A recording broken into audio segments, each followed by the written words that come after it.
Hi friends, welcome to our channel. Brahmamudi serial next ఎపిసోడ్లో ఏం జరగబోతోందో ఈ వీడియోలో చూసి తెలుసుకుందాం. అనామికని బెదిరించిన స్వప్న అసలేం జరిగింది అని తెలుసుకోవడానికి ఈ వీడియోని స్కిప్ చేయకుండా ఎండ్ వరకు చూసేయండి. అనామిక వాళ్ళ నాన్నకి డబ్బులు అందచేయాలి అని కళ్యాణ్ చెక్కుల మీద సంతకాలు చేసి ఉంచిన చెక్ బుక్లో ఒక చెక్కుని తెచ్చించి తనే అమౌంట్ని రాసుకొని వాళ్ళ నాన్నకి కాల్ చేసి డ్రైవర్ని పంపమని చెప్తుంది.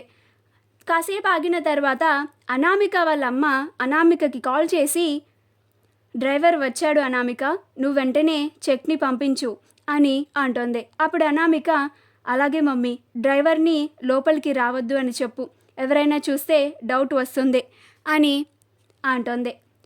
ఆ కాల్ కట్ చేసిన తర్వాత అనామిక డ్రైవర్కి చెక్కుని ఇవ్వడానికి ఎవరన్నా చూస్తున్నారేమో అని అన్ని వైపులా చూసుకుంటా కిందకి వెళ్తూ ఉంటుంది. అలా చూసుకోకుండా కళ్యాణ్కి డాష్ ఇస్తుంది. అప్పుడు కళ్యాణ్, ఏంటనామిక ఇంత హడావిడిగా ఎక్కడికి వెళ్తున్నావు అని అంటాడు. అప్పుడు అనామిక, అదేం లేదు కళ్యాణ్ అని అంటోంది. అప్పుడు కళ్యాణ్, మరెందుకు అంత టెన్షన్ పడుతున్నావు అని అంటాడు. అప్పుడు అనామిక, అంటే నేను నీకు తగిలాను కదా, నీకు కోపం వచ్చిందేమో అని భయపడుతున్నానంతే అని అంటోంది. అప్పుడు కళ్యాణ్, చూసుకోకుండా తగిలిన దానికి ఎవరూ ఏమీ అనరు, నువ్వెళ్ళు అని అంటాడు. అనామిక కంగారుగా బయటికి వెళ్ళడం చూసి కళ్యాణ్ అనామిక పైన డౌట్ పడతాడు. ఇదేంటి ఇంత కంగారుగా ఎక్కడికి వెళ్తుంది అని కళ్యాణ్ కూడా బయటికి వెళ్ళి చూస్తాడు. అప్పుడు అనామిక బయట ఉన్న వాళ్ళ నాన్న డ్రైవర్కి ఆ చెక్ని ఇచ్చేసి తిరిగి వస్తూ ఉంటుంది. అప్పుడు కళ్యాణ్ అనామికని, ఆగు, ఎక్కడికి వెళ్ళొస్తున్నావు నువ్వు అని అడుగుతాడు. అప్పుడు అనామిక, నేనెక్కడికి వెళ్ళాను కళ్యాణ్, అలా బయటికి వెళ్ళొచ్చానంతే అని అంటుంది. అప్పుడు కళ్యాణ్, నిజం చెప్పు, నువ్వు ఇప్పుడేం చేసి వచ్చావు అని అంటాడు. అప్పుడు అనామిక, నేనేం చేశాను కళ్యాణ్, ఎందుకు ఇంతలాగా అనుమానిస్తున్నావు నన్ను అని అక్కడి నుంచి వెళ్ళిపోతుంది. అలా అనామిక పైకి వస్తూ ఉంటే స్వప్న అనామికకి అడ్డుగా ఉండి, నిజం చెప్పావా కళ్యాణ్కి అని అంటుంది. అప్పుడు అనామిక, ఏం నిజం అని అంటుంది. అప్పుడు స్వప్న, అదే నువ్వు కళ్యాణ్ చెక్స్ పైన సంతకం చేసి ఉన్న వాటిలో ఒక చెక్కుని తీసి నీకు కావాల్సినంత అమౌంట్, అదే మీ అమ్మ వాళ్ళకి ఇవ్వాల్సిన 10 లక్షలు అమౌంట్ రాసి నువ్వు ఇప్పుడు వెళ్ళి మీ డ్రైవర్కి ఇచ్చి వచ్చిన సంగతి అని అంటుంది. అది వినగానే అనామిక ఇదంతా స్వప్నకి ఎలా తెలిసిందా అని ఆశ్చర్యపోతుంది. అప్పుడు స్వప్న, ఏంటి ఇదంతా నాకెలా తెలిసింది అని అనుకుంటున్నావా అని అంటుంది. అప్పుడు అనామిక ఆశ్చర్యంగా అలానే స్వప్నని చూస్తూ ఉంటుంది. అమ్మో, ఇప్పుడు ఈ స్వప్న ఈ ఇంట్లో ఎవరికైనా చెప్తే నా పని అంతే అని అనుకొని, ప్లీజ్ స్వప్న, ఈ విషయం గురించి ఇంట్లో ఎవరికీ చెప్పకు అని స్వప్నని బతిమిలాడుతూ ఉంటుంది.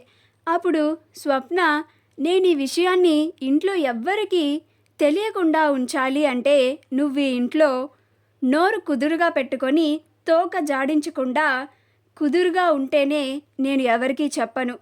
నువ్వు ఏమన్నా తేడాగా ప్రవర్తించావా, నేను ఈ నిజాన్ని ఇంట్లో అందరికీ చెప్పేస్తాను, అందరి ముందు ఈ నిజం బయట పెడతాను. అప్పుడు నీ అసలు రంగేంటో అందరి ముందు బయటపడుతుంది. అప్పుడు ఈ ఇంట్లో ఎవరు ఉంటారో ఎవరు ఉండరో అందరూ నిర్ణయిస్తారు అని అంటుంది.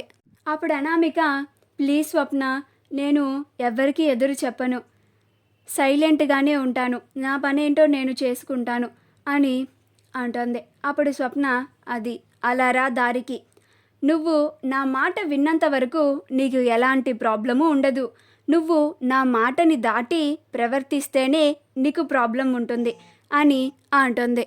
అప్పుడు అనామిక, దొంగ మొహంది, అనవసరంగా దీని కళ్ళల్లో ఈ నిజం పడింది, ఇప్పుడు నన్ను ఇలా ఆడుకుంటుంది అని స్వప్నని తిట్టుకుంటూ ఉంటుంది.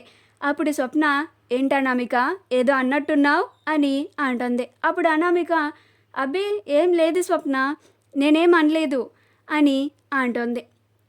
అప్పుడు స్వప్న నువ్వు మా కావ్య దగ్గరికి కానీ అప్పు గురించి కానీ ఏమన్నా ప్రస్తావన చెడుగా తీసుకొచ్చావంటే మాత్రం నీకు మర్యాదగా ఉండదు. ఈ నిజాన్ని నీ తల్లిదండ్రుల అసలు రంగుని అందరి ముందు బయట పెట్టేస్తాను. నువ్వు ఈ ఇంట్లో వాళ్ళకి ఎవ్వరికీ తెలియకుండా నీ పుట్టింటికి డబ్బులు చేరవేస్తున్నావని కూడా చెప్తాను అని అంటుంది. అప్పుడు అనామిక అలాగే స్వప్న, నువ్వు ఈ ఇంట్లో ఎవరికి చెప్పొద్దు, నేను అప్పుని ఏమనను అని అంటుంది. అప్పుడు స్వప్న సరే ఇక వెళ్ళు అని అంటుంది. అప్పుడు అనామిక చెప్తాను, నాకు టైం వస్తుంది, ఇప్పుడు నన్ను ఆడుకుంటున్నావు కదా, అంతకంతకి నేను బదులు తీర్చుకుంటాను అని అనుకొని అనామిక తన గదిలోకి వెళ్ళిపోతుంది. స్వప్న తిక్క కుదిరింది, దీనికి ఇలానే అవ్వాలి, లేకపోతే తోక జాడిస్తుంది అని అనుకుంటూ తన గదిలోకి వెళ్ళిపోతుంది. స్వప్న తన గదిలోకి వెళ్ళగానే అత్త అని అరుస్తూ ఉంటుంది. అప్పుడు రుద్రాణి ఏంటి స్వప్న ఇప్పుడు కేకలు వేస్తుంది అని రుద్రాణి స్వప్న గదిలోకి వెళ్తుంది. అప్పుడు స్వప్న నేను పిలిచి ఎంతసేపు అయింది, ఇప్పుడా వచ్చేది అని అంటుంది. అప్పుడు రుద్రాణి నువ్వు పిలవగానే పరిగెత్తుకుంటా వచ్చాను స్వప్న, ఏంటి చెప్పు అని అంటుంది. అప్పుడు స్వప్న వెళ్ళి నాకు జ్యూస్ చేసుకొనిరా అని అంటుంది. అప్పుడు రుద్రాణి ఇప్పుడా అని అంటుంది. అప్పుడు స్వప్న ఇప్పుడే వెంటనే తీసుకొనిరా అని ఆర్డర్ వేస్తుంది. అప్పుడు రుద్రాణి నా చేత ఇలాంటి పనులన్నీ చేయిస్తుంది, నా కర్మ, దీన్ని ఎలాగోలా ఇంట్లో నుంచి వెళ్ళగొట్టేయాలి. వెళ్ళి ముందు జ్యూస్ చేద్దామని కిచెన్లోకి వెళ్ళి జ్యూస్ చేస్తూ ఉంటుంది.